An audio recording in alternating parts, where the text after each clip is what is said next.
chapter 6. Let's study God's Word. Ayan, mga readings po na nabasa nyo na. And somehow, let's have a review or flashback, throwback, if you will. Genesis chapter 6, verse 9 to 14. Babasahin ko na lamang po at pakisundan nyo na lang ng inyong paningin. At ganito ang ating matutunghayan. But Noah found grace in the eyes of the Lord, that these are the generations of Noah. Noah was a just man and perfect in his generations. And Noah walked with God. And Noah begat 3 sons, Shem, Ham, and Japheth. The earth also was corrupt before God, and the earth was filled with violence. And God looked upon the earth, and behold, it was corrupt, for all flesh had corrupted his way upon the earth. And God said to Noah, the end of all flesh is come before me, for the earth is filled with violence through them. And behold, I will destroy them with the earth. Make thee an ark of gopher wood. Rooms shall thou make in the ark, and shall pitch it within and without with pitch. Tayo po'y manalangin. Muli, Panginoon Diyos, kami po ay lumalapit sa trono ng iyong biyaya, sapagkat sa trono mo lamang, Panginoon, kami maaaring makasumpong ng kahabagan. Patawad, Panginoon Diyos, sa aming pong kataasan. Patawad, Panginoon, sa mga salita na hindi po nakalugod sa inyong pandinig nitong mga nagdaang araw, kaisipan na hindi po nakapagbigay sa iyo, Panginoon Diyos, ng kaluwalhatian. Maging ang aming pamumuhay, Panginoon, tulungan niyo po kami na magpakababa at kilalanin po namin ang aming kakulangan upang ang iyong kabanalan, ang iyong gloria, ang iyong kaluwalhatian, ang patuloy na aming po pagtuunan ng pansin sapagkat habang kami nabubuhay, wala po dapat ibang natatanghal kundi kayo po lamang. Dalangin ko po, Panginoon Diyos, ngayong gabing ito, na kayo po ang patuloy na maitaas sa pangalan ni Jesus. Amen at amen. Mari na po tayong maupo. Connected with a purpose. Connected with a purpose. Naniniwala ho ba kayo na kayo'y ligtas na? Kung bibigyan kayo ng Diyos ng isang araw na lang para mabuhay, paano niyo pasasayahin ng Panginoon? Kung kayo ay bibigyan na lang ng Diyos ng isang araw para mabuhay, paano niyo pasasayahin ang Diyos? Siguro marahil, iisipin ninyo, magtatambay ka sa church. Alam mo yan, you will pray the whole day. Diba? Thinking because praying to God is something na talagang kinakailangan talaga natin to get connected with God. Tama? Or maybe, gugugulin mo ang buhay mo sa pagme-memorize ng verses o di naman kaya sa pagbabahagi ng mga verses, sa pagsasabuhay ng mga verses na ito sapagkat alam naman natin na lahat ng bagay ay mawawala ngunit ang salita ng Diyos ay mananatili. Or maybe, kung bibigyan ka na lamang ng isang araw para mabuhay, siguro kukulitin mo yung mga kamag-anak mo na tanggapin na nila si Kristo because wala ng panahon. Now, ano pa man ang gawin natin, mga kapatid, mga minamahal, dapat tayong nagbibigay ng kaluwalhatian sa Diyos. In fact, the way we worship God, the way we serve God, as if huling araw na natin. Amen. Ngayon, kung tatanungin ko kayo, yung paraan po ba ninyo ng pagsamba, o palitan natin, yung paraan po ba ninyo ng pamumuhay? Kasi pag sinabi natin pagsamba, baka maging limitation nito, Wednesday and Sunday lang. Okay? Palitan natin. Di ba? Kung ang inyong pamumuhay ay talagang nakakalugod sa Diyos, paano nyo ito gagawin?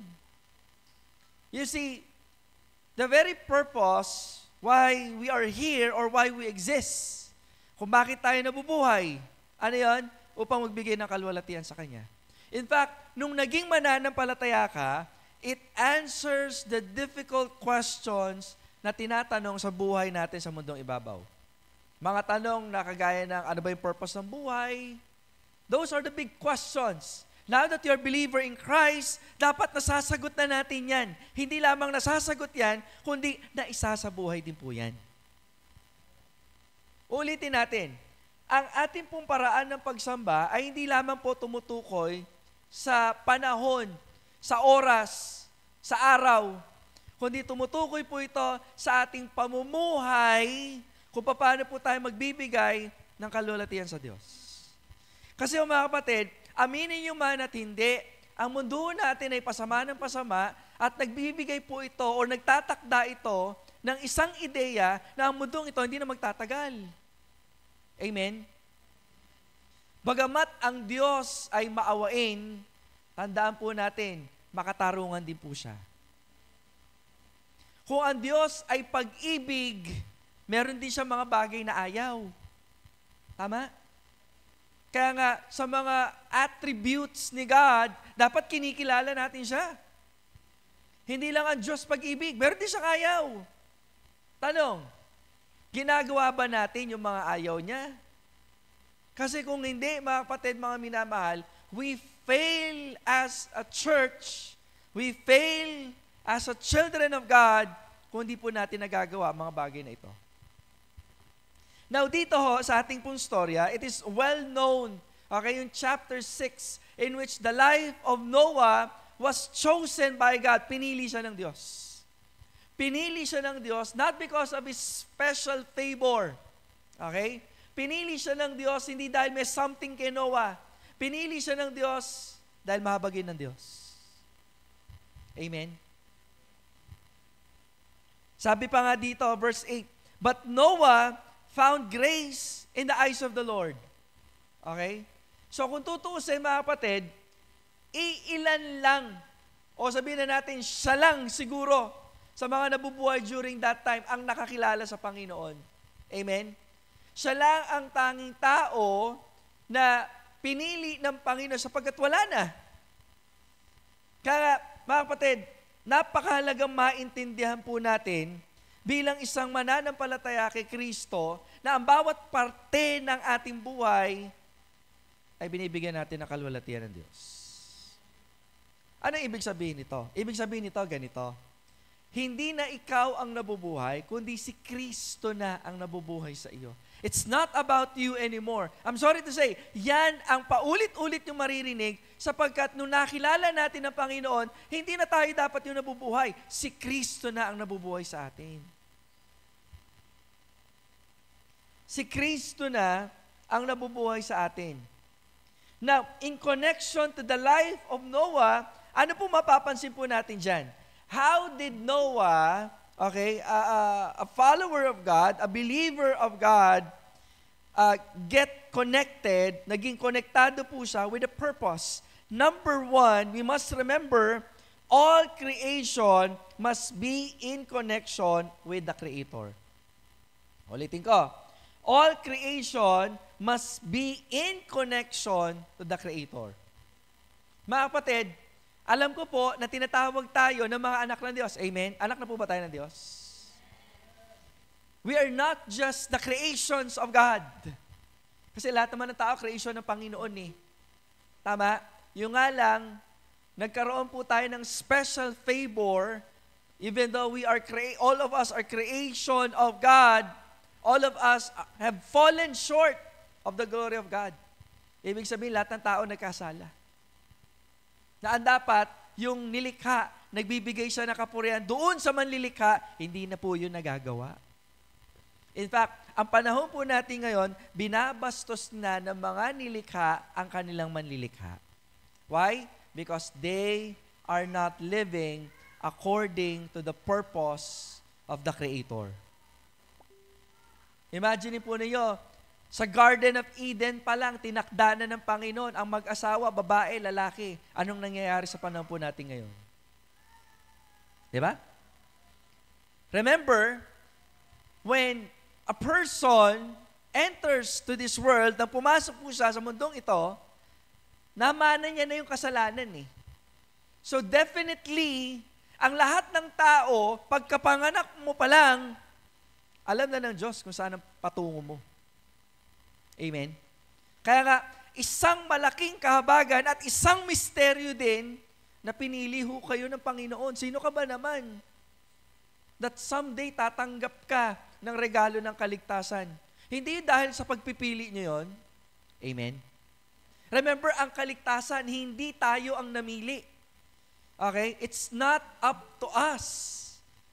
Kaya nga, for by grace are you saved, sabi ng Bible. Sa biyaya kayo naligtas. Hindi dahil mabuti ang inyong pagpapasya, hindi dahil mabuti ang inyong mga gawa, nang dahil sa biyaya ng Panginoon. So ngayon, mga kapatid, all creation must be in connection with the Creator. Ngayon, even though sabi ko nga, we have a special favor of God because of the Lord Jesus Christ, ngayong ikaw ay, alam mo yun, anak na ng Diyos, bilang nilikha ng Diyos, dapat lagi kang konektado sa iyong manlilikha. Di ba? Kinakailangan, lagi kang konektado sa iyong manlilikha. Ito yata yung panahon na ang bawat bagay napakabilis. Hindi napansin? Mabilis ang panahon. Kinakailangan lahat instant. Kaya hindi nakapagtataka mga tao, mabilis din mamatay eh. Hindi napansin? Bakit namamatay ang tao? Lahat ng kinakain natin, puro instant. Puro process. If we're going to look at the food of the Kapampangans, okay, yung mga naunang panahon, it takes time to prepare. Di ba? May precision, ika nga. Yung pagluluto ng umba, sino nakaranas doon? Kinakailangan, ibaon mo muna sa lupa. Patatagalin mo yun. Kasi nga, yung flavorings, okay, nakapagtataka lang, binaon sa lupa, pero hindi siya lasang lupa, iba. Yung mga naunang panahon, kung gusto mo ng prutas, panahon ang hihintayin mo. May kanya-kanyang panahon kasi yan eh. Yung mangga, hindi naman all year round ang mangga eh. May panahon yan. May panahon ng atis, chiko, siniguelas, bayabas, kaimito. Kaya siguro, somehow, mga, sabihin na natin, Generation X, mga millennials, okay pa yung mga yan eh. Kasi yung mga panahon na nag-aakit ng puno yan eh. Ngayon, di ba? Puro virtual. Kaya bata pa lang, alalabo na ng mata. Malabo na ang mata, baliw pa mag-isip.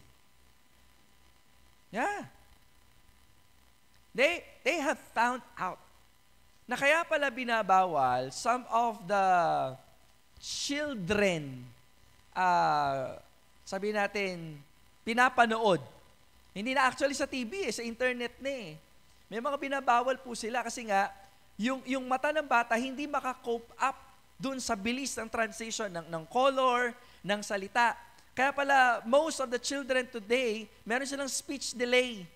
Kasi napaprocess kagad ng utak, alam mo yun, pero hindi pa na bibigkas ng dila, kaya nga, automatic na sa kanila, mabilis na ngayon. Kaya hindi nakapagtataka, sabi ko nga, ang panahon po natin ngayon, napakadelikado. Even in spirituality. Yung tipong, Lord, i-bless mo ako kahit na anong gawin ko. Kung kailan ko lang gusto magsimba, kung ano lang gusto kong gawin ko, pagpapalain mo, hindi ganun ang Diyos. It takes discipline, mga kapatid.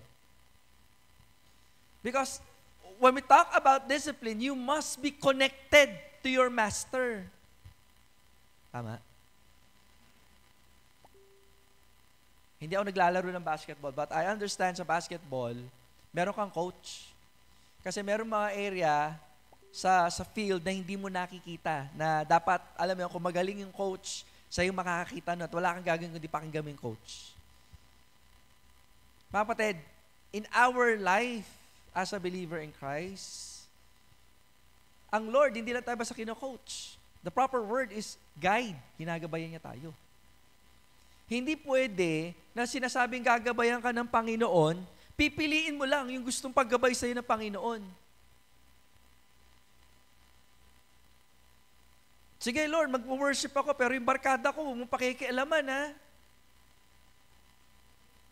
Sige Lord, magpe-prayer meeting ako, pero yung love life ko, Lord ha, dapat si ano,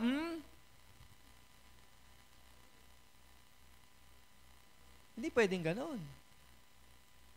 Hindi tayo pwedeng mamili ng oras, paraan, lugar ng pagsamba natin sa Diyos. Kasi lalabas, hindi na siya ang Panginoon. Ikaw na yung Panginoon.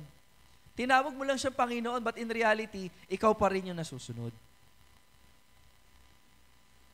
Hindi pwede na ikaw ang nasusunod. Hindi pwede na yung trip mo lang ang dapat nangingibabaw. Kasi nga, if we are indeed connected to God, to our Creator, dapat every step of the way, tinatanong natin siya, Lord, ano po ba ang gusto ninyo? Hindi yung, Lord, ito yung gusto ko.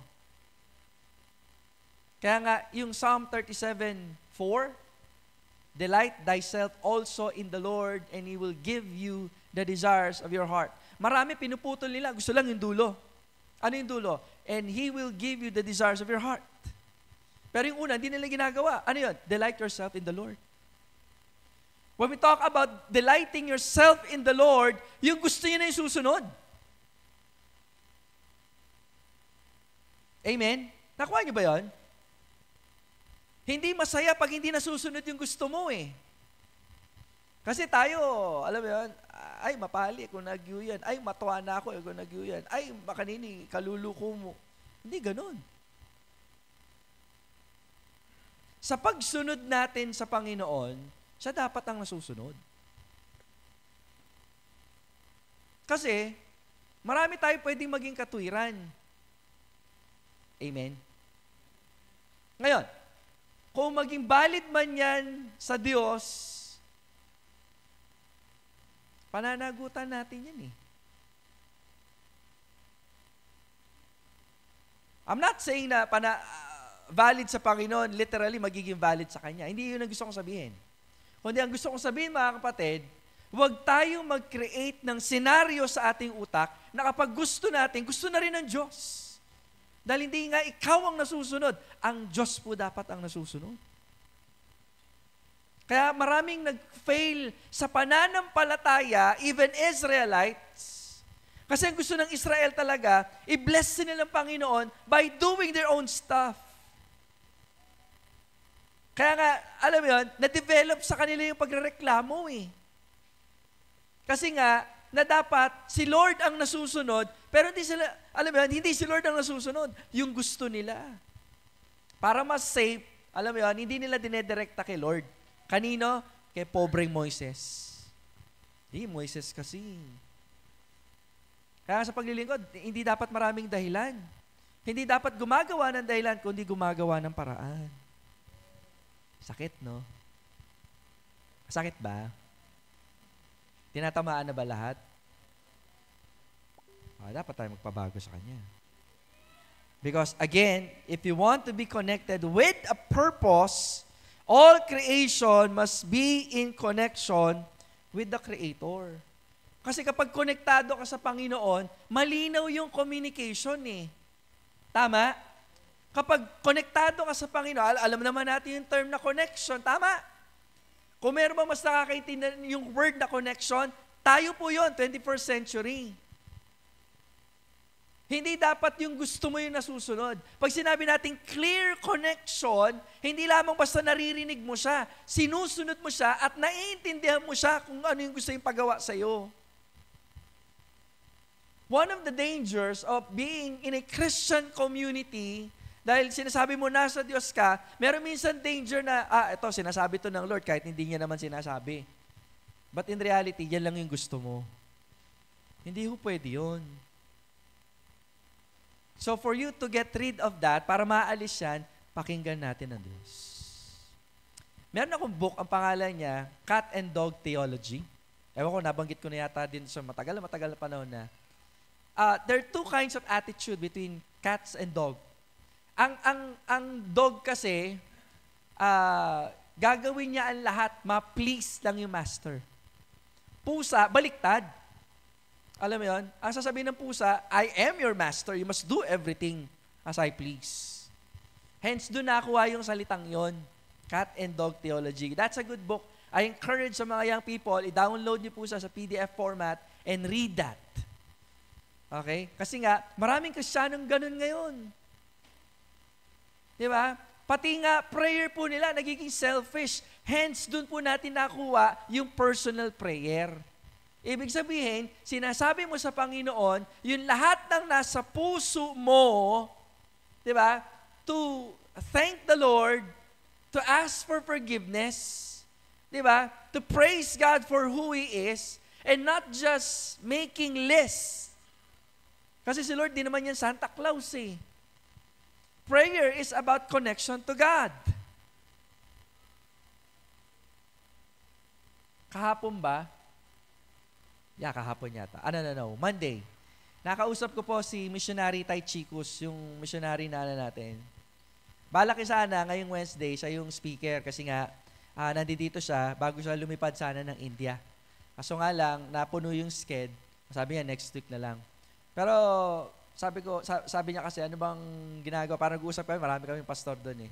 Sabi ko, usually, start kami ng 4, natatapos kami usually ng, sa nagpa nga 9 eh. Sabi ko, malala naman na yon. Pero sabi niya, grabe naman tong mga to. Okay? So, what's the point? Hindi ko lang nasabi pero sasabihin ko pag nakita kami. Hindi ko sinabi yung ganong kaaga o ganong kahabang oras para ipagmayabang lang na mahaba kami mag-pray. No. Kundi, kung bakit tayo ganong kahabang manalangin, kasi na-enjoy natin ang prayer. Na-enjoy niyo po ba? Are you sure? Yung tipong hindi kayo kakaba na mag-pray na, alam mo kwenta yung sabiana. Talagang minsan, nagkakasala tayo ng ganun eh. Amen? You see, when it comes to prayer, sabi ko nga, it is a connection to God. Ibig sabihin, mga kapatid, hindi lang tayo basta humihingi. Nakikipag-usap tayo sa Diyos. Kinikilala natin ang Diyos. Yung kanyang kadakilaan, pinagpapasalamat natin, yung kanyang kabutihan, alam mo yan, pinapupurihan natin. That is why sa ating pong prayer meeting, mahaba yung testimony eh. Bakit? Ang daming dapat ipagpasalamat sa Diyos.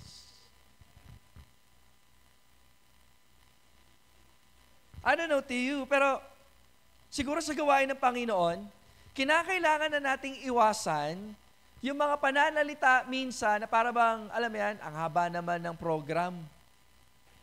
Nagigets niyo?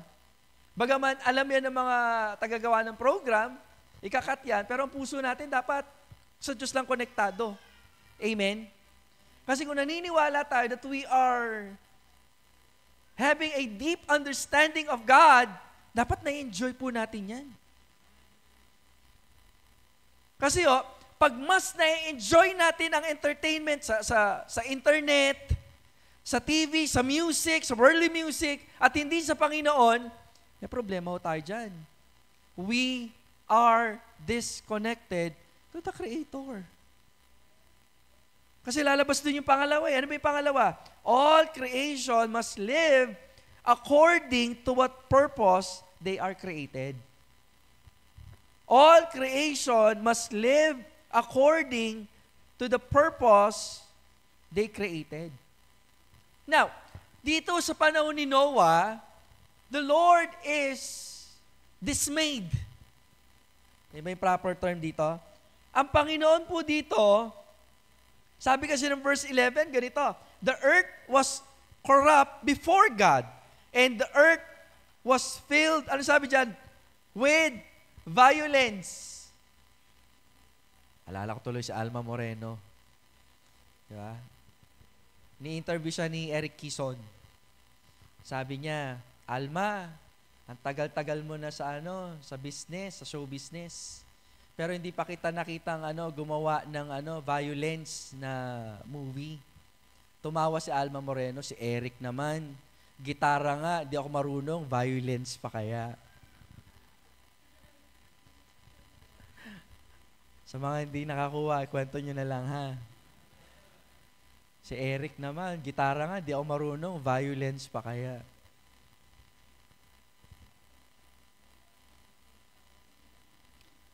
Just like the joke, sa panahon na Noah, they don't understand it. Hindi na naintindihan. Hindi nila naiintindihan that their actions, meron siyang consequences. Even though they are living, they should be living under the time of innocence, di ba? Under the time in which, alam mo yan, susundin lang dapat nila kung ano yung kalooban ng Panginoon. Problema, mga kapatid, alam mo yan, kapag nagkaroon tayo ng sariling definition po natin ng pagsunod, sariling definition po natin ng pagsamba at hindi ito galing sa Diyos. Kaya nga may ganito eh. Kaya nga may church family. Amen?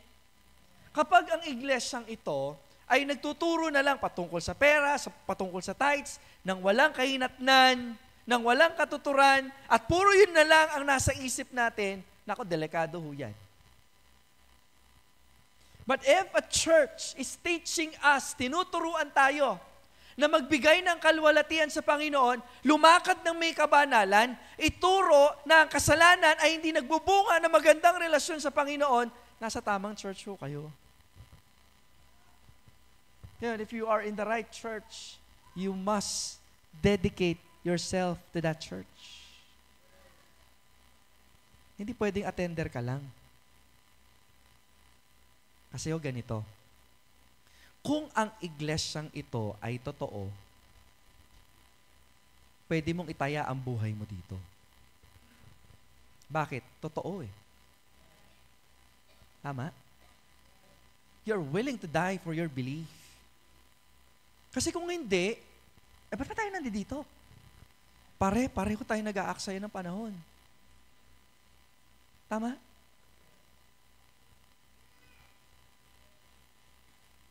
Bakit mo i-commit ang sarili mo sa isang church na hindi naman sigurado sa kanyang pamumuhay, sa kanyang doktrina, sa paniniwala?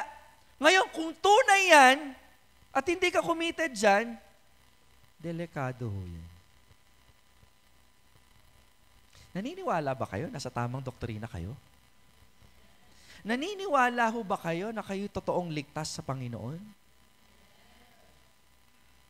So walang dahilan para hindi mo i-commit ang sarili mo, buong buhay mo, ang lakas mo, oras mo, atensyon mo, pag-ibig mo, isip mo, lahat.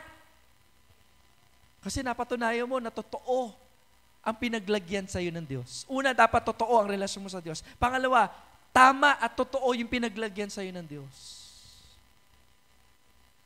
Dalawang bagay lang kung bakit hindi mo i-commit ang sarili mo. Sabihin na natin, pati yung maalis. Kasi napatunayan nila na hindi totoo tong church na to.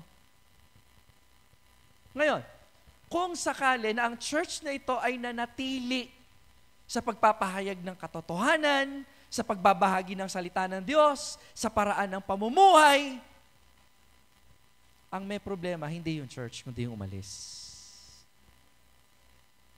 Kasi hindi nila ma-stand out yung katotohanan, yung pamumuhay na itinuturo ng Diyos sa iglesyang ito. Tinuruan ba kayo magnakaw ng iglesyang ito? Tinuruan ba kayo ng church na ito na maging tamad sa paglilingkod? Tinuruan ba kayo ng church na ito na itago ang kasalanan ninyo? Okay lang, kahit na may nakikiapid ka, kahit may fornication dyan, diba? Kahit nang bababae ka, okay lang. Kahit may kabaklaan ka sa buhay, okay lang.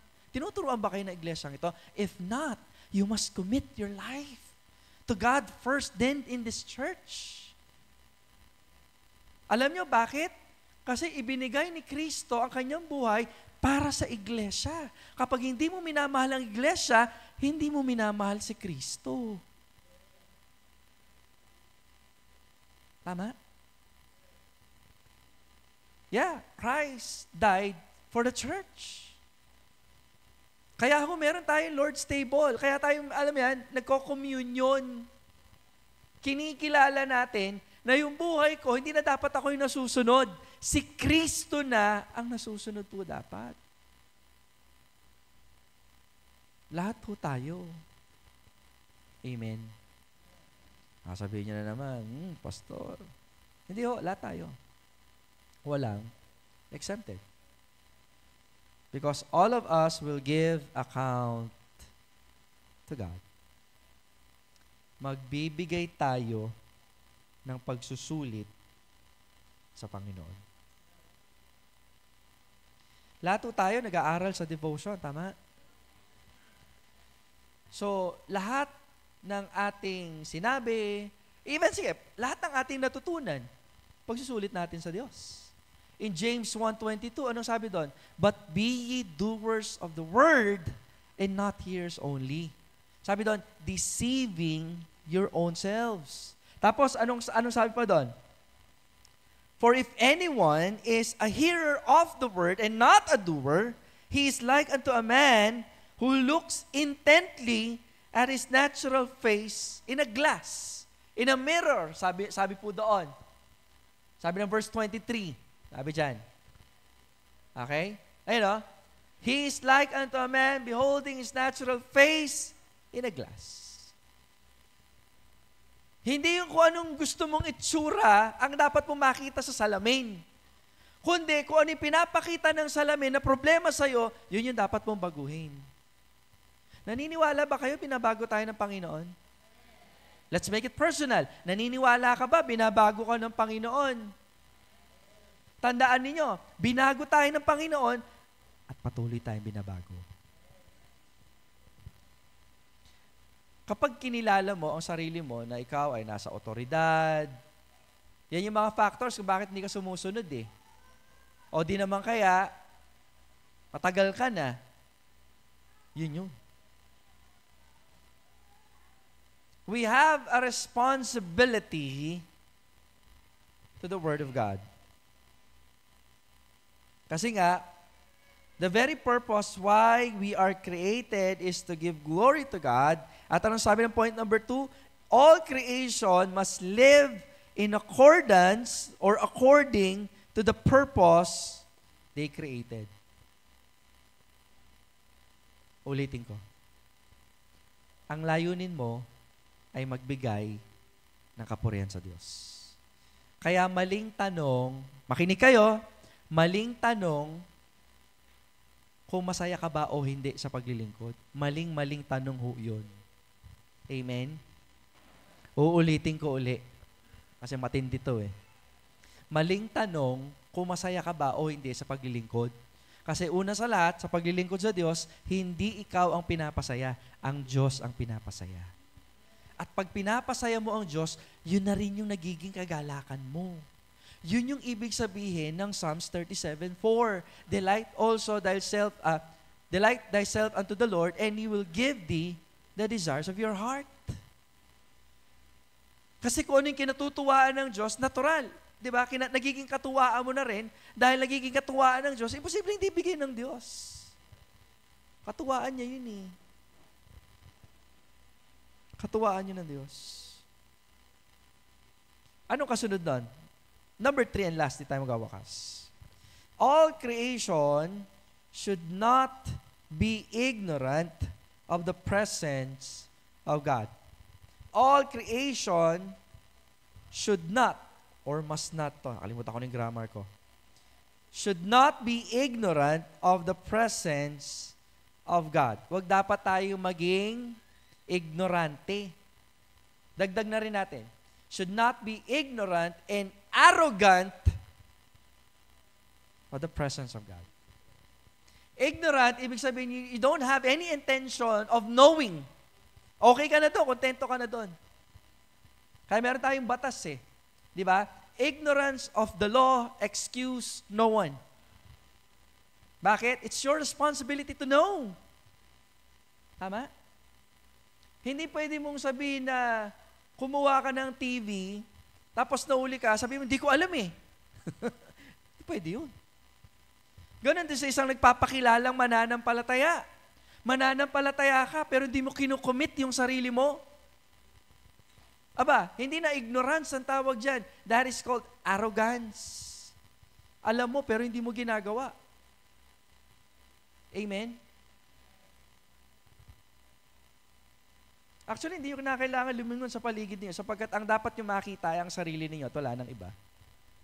Amen? Galing ng salita ng Panginoon. Ang salita ng Diyos, pinapatamaan yan ikaw at yung mga bagay na dapat mong baguhin. Never in history or never in your life na maging practice po ninyo that when you hear a message, ang naisip mo ibang tao at hindi ikaw. Dapat ikaw lagi, ikaw. Kasi mananagot sa Diyos, hindi naman yung kapwa mo, kundi ikaw. Wala kang pwedeng ituro, wala kang pwedeng sisihin, kundi sino? Ikaw. Kaya dapat, maging layunin po natin ang magbigay ng dakilang kapurihan sa Diyos natin po pinaglilingkuran. So, ano gagawin natin ngayon? Kinakailangan mong alamin kung ano ba yung mga bagay na kinatutuwaan ng Diyos. Natutuwa ba ang Diyos kapag nag-a-attend tayo ng gawain? Yes, syempre. So, huwag tayong absent. O dahil lumalago ka na sa pananampalataya. Palagi yung natutuwa ba ang Panginoon kapag di tayo late?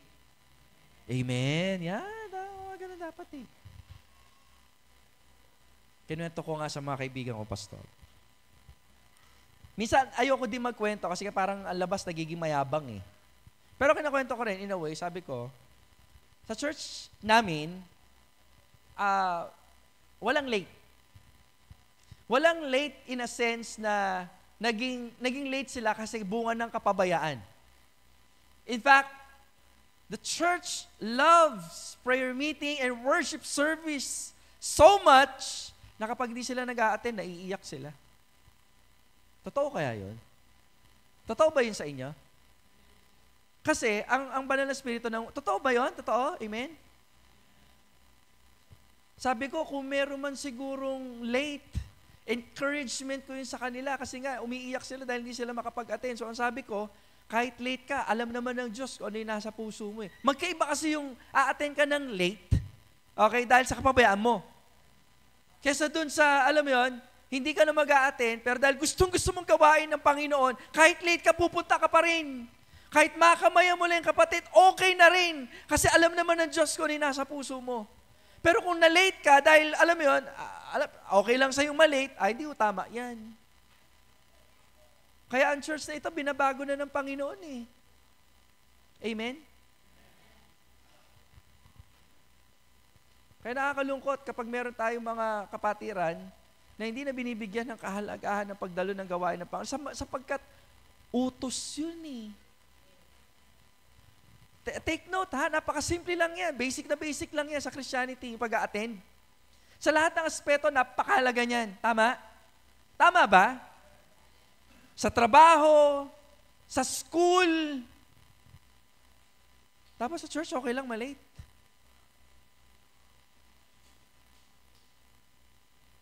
Yung tipong hindi ka napapagabag kapag wala ka sa gawain, delikado yun eh. Tingnan nga natin, Hebrews 10:25. Tingnan natin, Hebrews 10:25. Ano sabi dyan? Okay? Sa mga nakaka-memorize, ano nga uli ang Hebrews 10:25? Hindi, English yung alam ko. Ano kasi sa English? Sa English ang alam ko. Ayon. Okay? Forsaking not, or not forsaking the assembling of ourselves together. Minsan nawawala yung essence ng togetherness. Togetherness in Christ. Okay lang yun yung togetherness na meron kang mga kaibigan, kabarkada, pero yung togetherness in Christ, mas malalim yun eh. Kasi ibig sabihin ng togetherness, kahit wala yung kabarkada, dahil nandoon ng Panginoon, maglilingkod pa rin tayo. Ngayon kung nandiyan ka, we are together, salamat sa Diyos. Naintindihan ang pinakaiba? Tuloy natin ha.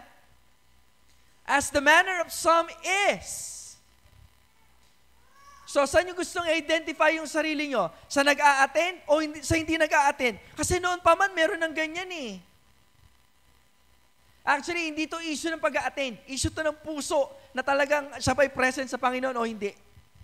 Kasi kahit na nandiyan ka, lumilipad-lipad naman ang isip mo, wala ka talaga dyan, hindi natutuwa ang Diyos.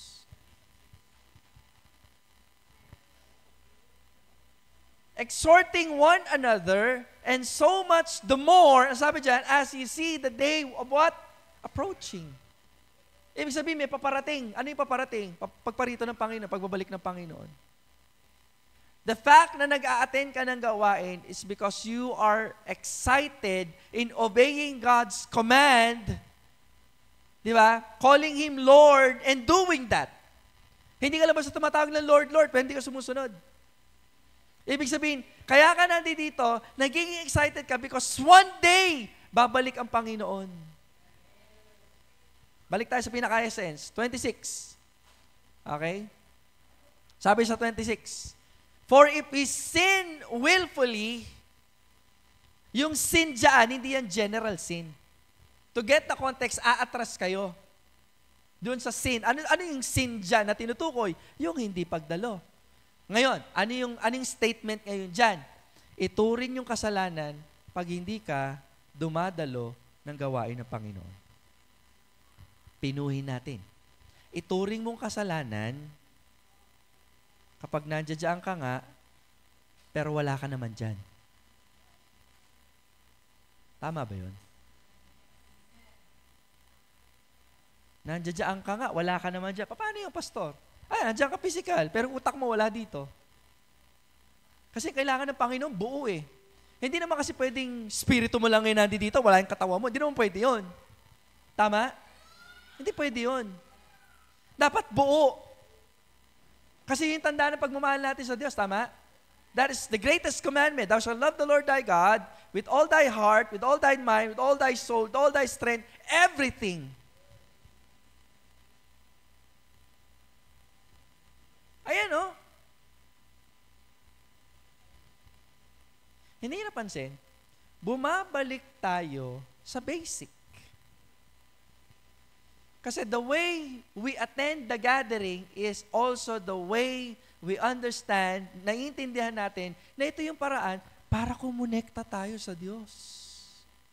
Parang ganito lang yan eh. Ang ginagawa natin dito, practice. Because one day, makikita natin ang harapan ng mukhaan ng ating Diyos. Tama? Ayan, nagpa-practice kayo ng kantata. Because one day, darating yung pinaka-final event. The greatest event, ito yung pinaghahandaan natin eh. Tapos tayo, hindi tayo prepared. Amen? Sa lahat ng aspeto, kahit sa pagbabasa ng Bible, ganun din. Sa pagpe-pray, ganun din. Those are the basics. So, anong tinuturo ng mensahe ngayong gabing ito? We have to get connected with a purpose. Are you connected with a purpose? If not, it's about time to repent of your sins, pagsisihan ng kasalanan, at kumonekta sa Diyos. Tayo po lahat ay tumayo. Tayo po ay manalangin. Muli, Panginoon Diyos, kami po ay nagpapasalamat sa mensahe ng nagpapalaya, sa mensahe na gumigising, kumukurot, nagpapaalala. Patawarin niyo po kami, Panginoon. Wala ho kami ibang masasabi kundi patawad, Panginoon. Linisin niyo po ang aming mga puso sa mga karumihan ng aming pamumuhay. Kinikilala po namin na ikaw ay banal at sa iyong kabanalan ay hindi ho kayo papayag sa kahit kapiranggot na kasalanan na aming taglay. Tulungan niyo po kami, Panginoon Diyos, na patuloy po naming kilalanin kayo bilang aming Panginoon at kilalanin ang aming sarili bilang mga dumi at walang kakayanan na lumapit sa iyo na may lakas ng loob.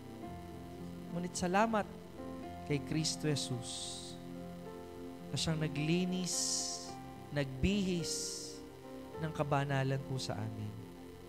Kaya kami po ay may kalayaang makalapit sa trono po ng iyong biyaya. Dalangin po namin, Panginoon, na minsan pa sa iyong mga salita ay kami manghawakan lamang na dapat kami magpakabanal dahil kayo po'y banal. Dalangin ko po, Panginoon Diyos, patuloy niyo po nawang ipakita sa aming mga sarili na kami ay wala kung wala po kayo sa buhay po namin. Tanganan niyo po ang aming isip sapagkat dito po nakasentro ang lahat po ng bagay.